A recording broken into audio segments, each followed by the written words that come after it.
studi kasusnya di Kecamatan Simul Timur di Kabupaten Simul.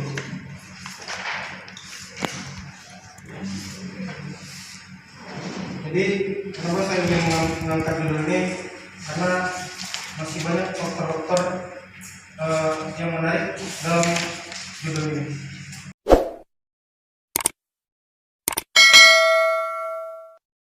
Komunikasi itu pada umumnya diartikan sebagai kegiatan-kegiatan bersifat saling menukar pesan.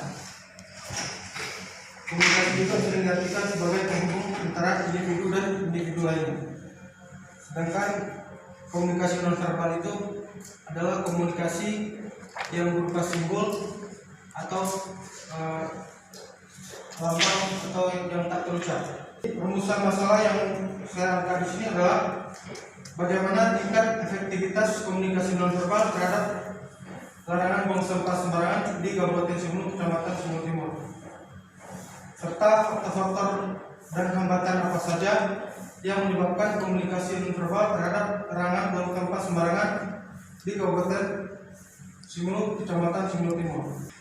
Adapun tujuan dilaksanakan penelitian ilmiah ini adalah untuk mengetahui bagaimana tingkat efektivitas komunikasi nonverbal terhadap larangan buang sampah tersebut yang diterapkan di Kecamatan Simul Timur, serta untuk mengetahui apa faktor-faktor dan hambatan yang mempengaruhi komunikasi nonverbal yang diterapkan pada larangan buang sampah tersebut.